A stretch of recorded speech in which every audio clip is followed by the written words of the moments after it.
सबसे पहले यहाँ उपस्थित सभी मेरे वरिष्ठ जन, मेरे परिवारजन, मेरे छोटे बड़े भाई बहन, मेरे सहयोगी, मेरे समकक्ष, मेरी मातृशक्ति मोहल्ले की, मेरे पूरे लवकुश नगर की मातृशक्ति, आप सभी को मेरा सादर नमस्कार। मैं आप सभी का हृदय से धन्यवाद देना चाहती हूँ कि आप सभी लोगों ने अपना इतना अमूल्य समय निकाल कर मेरा इतना भव्य स्वागत किया। ये क्षण जो है ये मेरे लिए बहुत ज्यादा भावनात्मक और भावुकता भरा है। जब मैं लवकुश नगर की तरफ आ रही थी तो मैंने देखा कि यहाँ के लोगों में मेरे आज आने में एक अलग ही उत्साह था। ऐसा लग रहा था मानो कोई एक त्योहार चल रहा है। मैं जहाँ जहाँ भी गई लोगों ने फूल बरसा के, मालाएं पहना के हर जगह मुंह मीठा कराया, जिसमें मैं हर समय एक भावुक रही। मैं इतनी भावुक थी कि मैं कुछ बोल भी नहीं पा रही थी कि मैं क्या बोलूं, क्योंकि आप लोगों की खुशियों के सामने मेरे शब्द ही नहीं निकल रहे थे। मुझे लग रहा था कि ये खुशी क्या सच में मैं दे पाई हूँ आप लोगों को।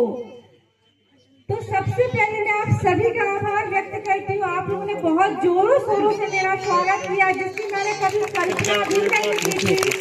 कभी भी मैं सिर्फ रील देखती थी व्हाट्सएप पे, वीडियो पे, यूट्यूब पे कि कैसे लोग सिलेक्ट होते हैं, कैसे उनके नगरवासी स्वागत करते हैं। आज आप लोगों ने ये सिद्ध कर दिया कि हमारे जो लवकुश नगर के लोग हैं, हमारे समाज के लोग हैं, वो हर जगह आगे बढ़कर आ रहे हैं। मैं जहाँ जहाँ भी गई, मैं 2 दिन से, जैसे कि मैंने अभी एक इंटरव्यू में कहा है कि मैं जब 2 दिन से निकली तो मेरा बहुत जगह स्वागत हुआ, बहुत जोरों शोरों से स्वागत हुआ।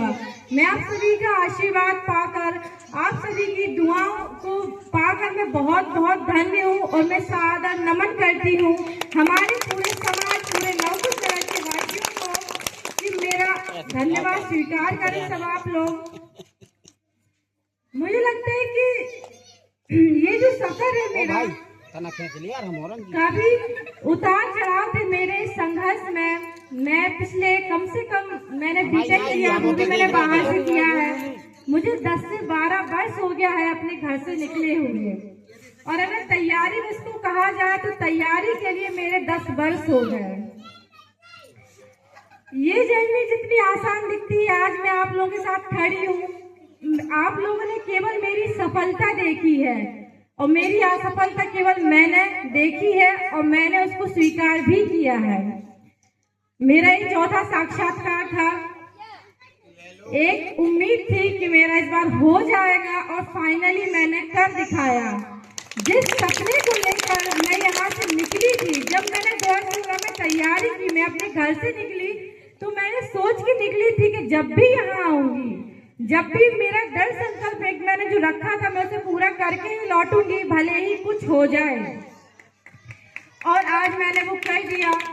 मैं बहुत ज्यादा गौरवान्वित हूँ, शायद आप लोगों से ज्यादा खुश हूँ कि मैं अपने समाज को आगे करने में थोड़ा सा योगदान दे पाई। आप लोगों की चेहरे पे खुशी देखकर मुझे ऐसा लगा कि मानो एक हमारे पूरे न केवल लवकुश नगर में, बाकी भोपाल, सागर, मैं जहाँ जहाँ भी गई, महाराजपुर, गढ़ी, मलेरा, सब जगह इतना उत्सव जैसा हो रहा था कि मैं हर समय बहुत ज्यादा भावुक हो रही थी। और मैं जैसे ही यहाँ पे कार से उतरी, मैंने बहुत देर से, पिछले 3 घंटे से अपने आंसू संभाल के रखे हुए थे कि ये आंसू बहुत कीमती हैं। बहुत 10 साल मैंने संघर्ष किया है, इन आंसुओं को मैंने बहुत छुपाया है।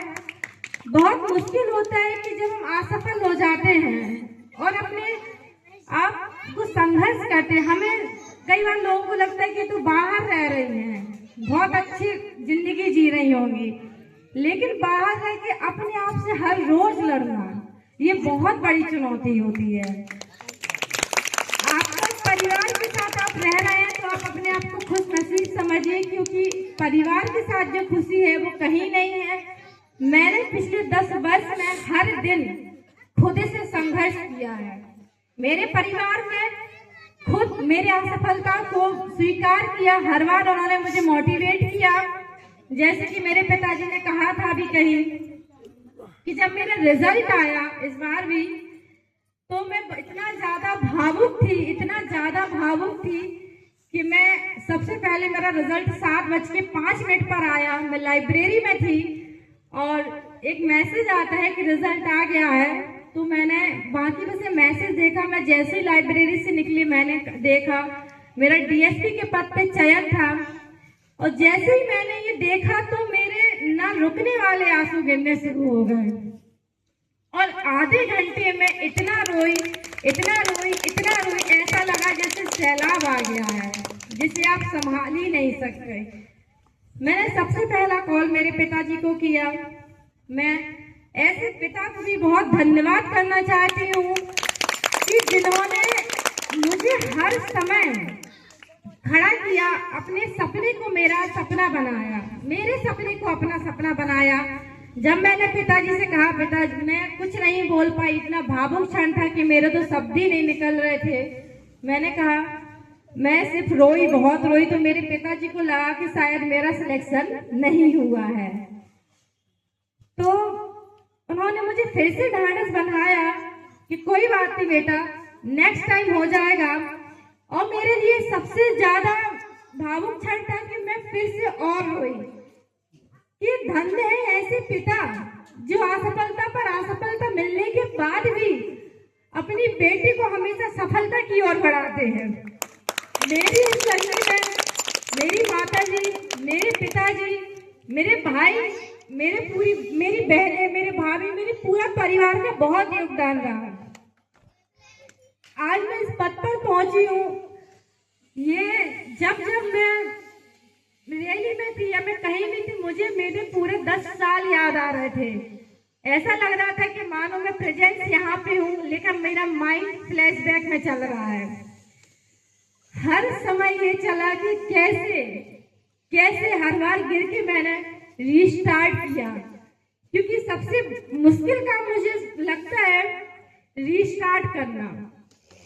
जब आप सफलता के उच्च शिखर पर बैठे हो और आपका सिर्फ एक पीडीएफ में नाम आना हो और आप देखते हैं कि आपका पीडीएफ में नाम नहीं है, फिर से आपको फेल होके एकदम धरातल पर आ जाना और फिर से यहाँ पर खुद को समझाना कि नहीं मैं कर लूंगी, ये बहुत बुरा क्षण होता है।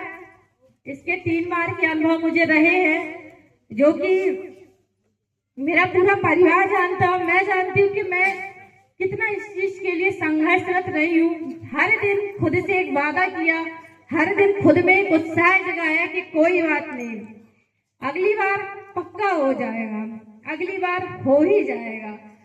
अभी हाल में ही मेरा एमपीपीएससी 2022 का फाइनल इंटरव्यू का रिजल्ट आया जनवरी 2022 में।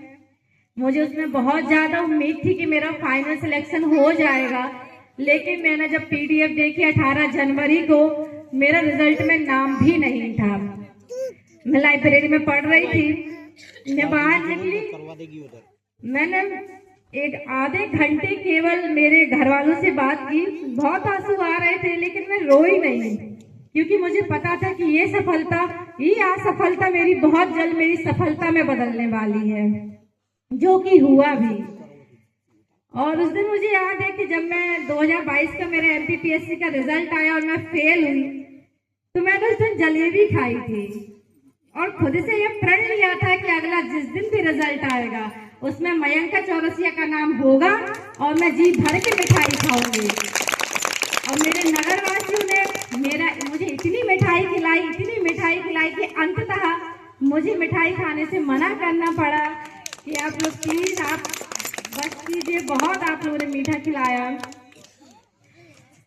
और मुझे लगता है कि ये जो सम्मान है, ये केवल सम्मान मेरा नहीं है, ये सम्मान है मेरे परिवार का, ये सम्मान है मेरे समाज का, ये सम्मान है मेरे लव कुश नगर वासियों का, ये सम्मान है पूरे बुंदेलखंड का, जिन्होंने मुझ पर विश्वास रखा, जिनकी वजह से मैं देखती थी कि सभी समाज के लोग बहुत डीएसपी, डेप्यूटी कलेक्टर जैसे पद पर जा रहे हैं, बड़े बड़े पद पर जा रहे हैं, तो मुझे लगता था कि यार मुझे भी करना है, मुझे भी आगे जाना है।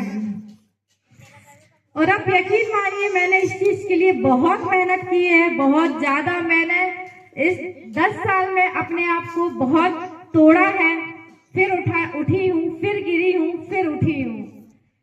तो मैं, जो भी मेरे छोटे भाई बहन है, मेरे नगरवासी, मेरे समाज के लोग, जो भी बच्चे हैं तैयारी कर रहे हैं, खुद भी, आप हार मत मानिए।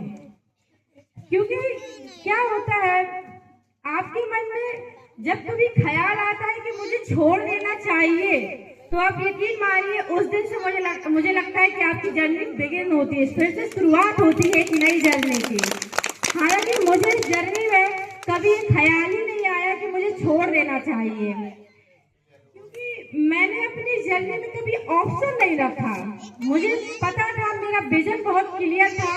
मुझे बहुत लोगों ने बोला कि आप छोटे मोटे एग्जाम दीजिए, आपका कहीं हो जाएगा, आप प्राइवेट ज्वाइन कीजिए, लेकिन नहीं, मुझे पता था या तो पीएससी या मुझे करना ही नहीं है। क्योंकि सिविल सर्विसेज अपने आप में कितना बड़ा दायरा है। मुझे लगता है कि जैसे हमारे दृष्टि आईएएस के फाउंडर हैं श्री विकास दिव्यकीर्ति जी, वो कहते हैं कि जीवन में सभी व्यक्तियों को, कोई बात नहीं, किसी को कंपटीशन नहीं देना है तो मत दे, एक बार सिविल सर्विसेज की तैयारी जरूर करनी चाहिए। जब हम सिविल सर्विसेज की तैयारी करते हैं तो हम एक सच में एक जीवन जीने का तरीका सीखते हैं। सिविल सर्विसेज ये नहीं है कि केवल हमें सब्जेक्ट पढ़ाती है, geography, politics, history, of course ये सब में होते हैं, लेकिन उसमें एक सब्जेक्ट होता है नीति शास्त्र।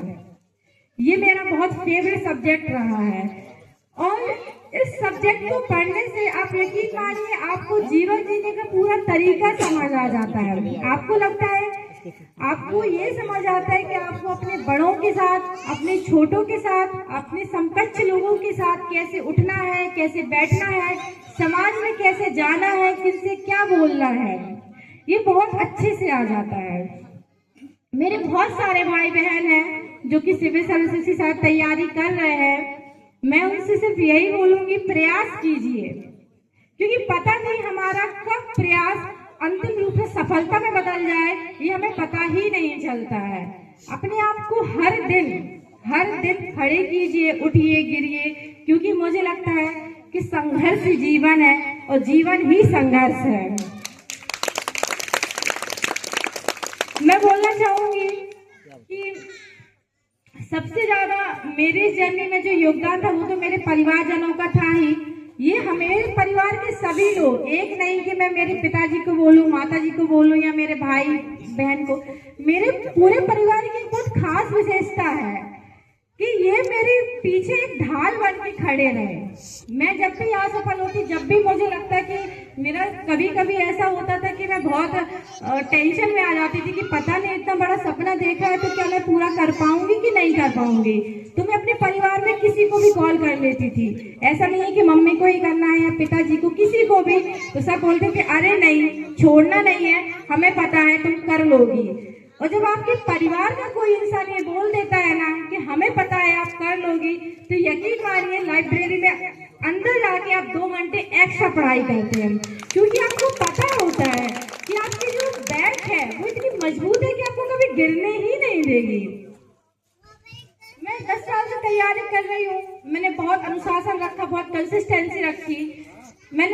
मुझे याद है कि इतना ज्यादा अनुशासन रहा है कि मैं बहुत ज्यादा सोशल मीडिया से दूर हूँ। अभी तक मैं देखती हूँ छोटे छोटे बच्चे इंस्टाग्राम चलाते हैं, मेरा भी इंस्टाग्राम पे अकाउंट ही नहीं है। मेरे भाई ने मुझे आज ही बोला अब तो इंस्टाग्राम पे अकाउंट बना लो, फोटो अपलोड करना है।